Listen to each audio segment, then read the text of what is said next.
Maqaan koo Fedhisaa Shumaan jedhama. Kana irraa dhufe godina Qellam Wallaggaa magaalaa Dambidolloti. Hojiin hojjedhee hojii paawar jenereetariidha.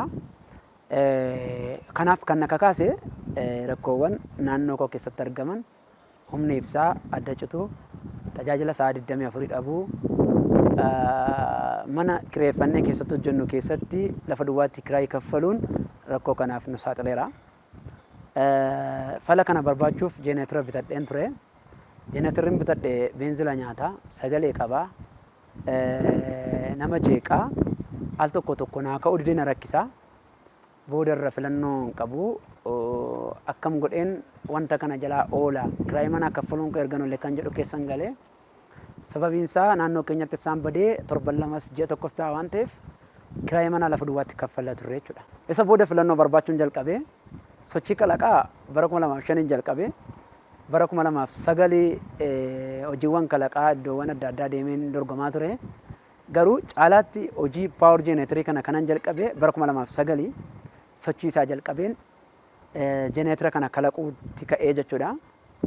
2014 umarratti milkaa'uu danda'ee gam milkaa'e booda dorgommii dhiyeessuudhaa fi dura hubannoo badaa naan dhufne ture. Iddoo mana hojjedhu keessatti namoonni dhufanii arganii naannoo koo isaa waan hin turreef ibsaan si bira jira isa argattee jedhanii yeroo isaan na wajjin qalladan hin jiraata. Yommuu sanatti ani immoo ibsaa mataa kootiin hojjetadhee qabaa jedheen yeroo itti immoo kun biyyaaf barbaachisaadha waan bu'aa qabudha waan ta'eef yaadi kee kun yaada qoosaa miti waan ta'eef dorgommiitti dhiyaadhu naan jedhanii Dambidolloo Yuunivarsiitii waamicha naa godhaan achirratti dorgomee achumarraa ka'ee dorgommii sadarkaa naannoo, sadarkaa biyyaa, sadarkaa federaalaatti dorgomuu jalqabee isa booddee birruu Itoophiyaa dorgommii dhufee birruu Itoophiyaan dorgomee achirratti naannoo tokkoffaan bahee Oromiyaatti dhufee ammas nan darbee federaalatti dhufee milkaa'uu hin danda'ee badhaafamaa qarshii 260,000 ta'e yeroo jalqabaatii fi isa booddee namni abjuu qabu rafu waan ta'eef yaanni sun na nyaataa na dhukkubsaa guddachuu isaa waan an barbaaduu fi mul'ati koo sadarkaa dhaabbataatti guddatee arguudha. Oomisha koo namni narraa bitatee itti fayyadamuudha. Meedinii biyya keenyaan gurguruudha. Kanaaf badhaa sana fudhadhee galee hin teenye filannoo an qabu wanta kan biraa guddisuudha, fooyyessuudha. Jalqaba waattii 300 hojjedhee achirraa 600 hojjedhee achirraa immoo kilowaattii 1.5 hojjedhee achumarraan guddisaa dhufee carraa argamee buutkaambii Itoo Chaayinaa waamicha mootummaan nu godheen achi seenne jechuudha. Waggaa 2 guutuu achi keessatti oomisha keenya develop gochaa turre. Isa booda gara dhaabbata hundeessuutti dabarree dhaabbata hundeessuun dura rakkoowwan baay'een turaniiru. Nuti walitti qabaan keenya nama 18 turre.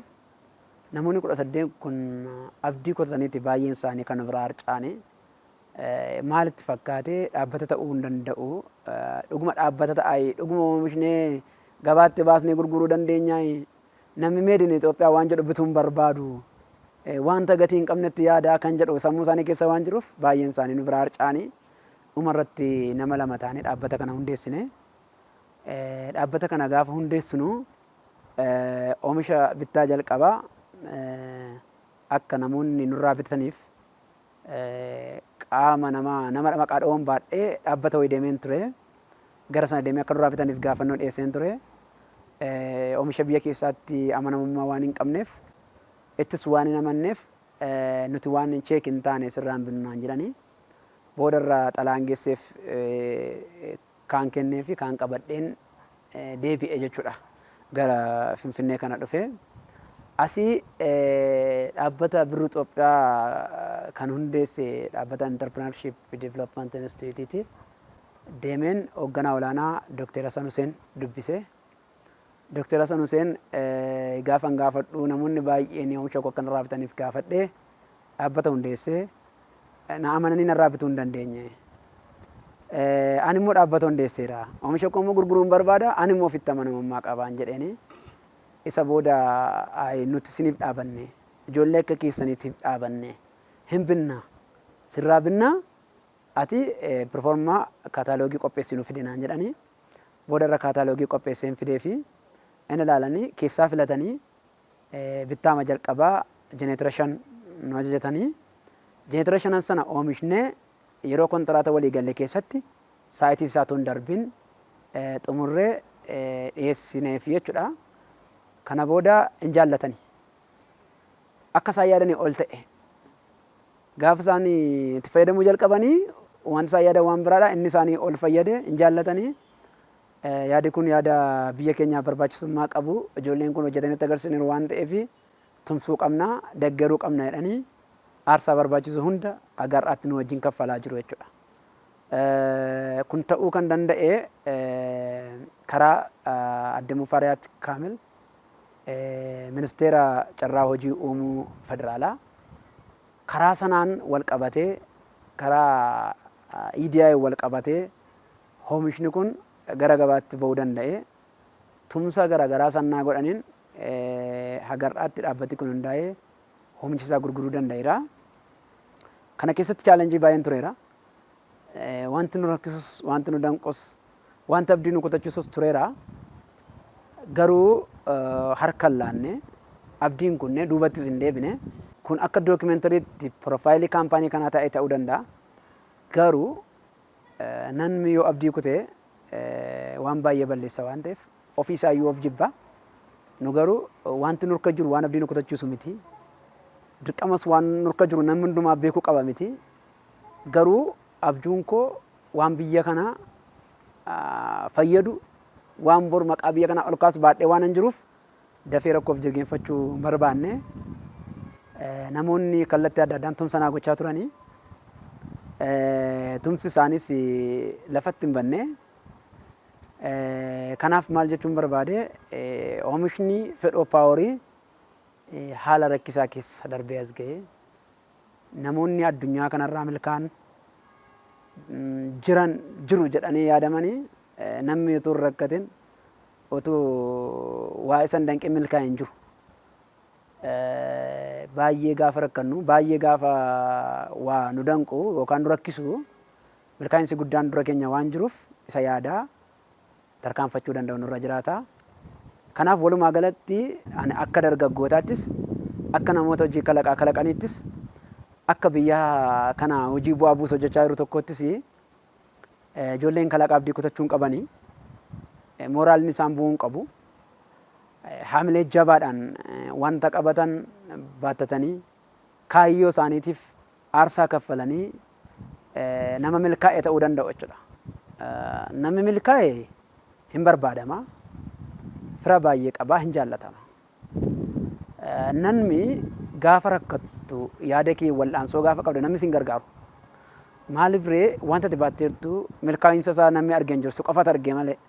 Kanaaf gaafa milkaa'u hundatti itti gammada waan ta'eef kanaaf rakkoof harka kennuu dhiisee dargaggeessi biyya keenya keessa jiru jabaachuu qaba. Jedha kaayyoon keenya gara fuula duraa nuti namni immoo dhalataa hin guddataa haga jiraatu qaba. Gaafa jireenyi hin ga'a jedhu immoo maybe biyya lafaa kanarra darbuu danda'a. Wanti hin dabarre garuu seenaadha. Wanti hin dabarre garuu ashaaraadha. Wanta gaarii hojjennee darbuutti haa amannu. Hojii hojjennu fuula duratti biyya keenya maqaa ol kaasuudha. Biyyoota bakkeetti gurgurree doolaara gashuudha. Namoota hojii dhabaniif carraa hojii uumuudha. Biraanchii keenya iddoowwan garaa garaatti babal'isuudha. Uummata baadiyyaa keessa jiruuf ibsaa diriirsuudha. Qonnaan bultoota keenya gara qonnaarra jiraniifis oomisha waatar paampii kan barbaadan hin jiraatu. Isaan kanaaf illee wanta baasii isaan hin baasifne dhiyeessuufidha jechuudha.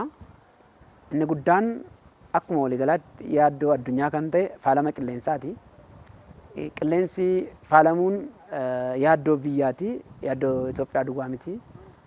Oomishni keenya kanarraa bilisa. Gam tokkoon kaayyoon mootummaa isa kanaadha. Wantoota boba'aa nyaatan balleessuudha.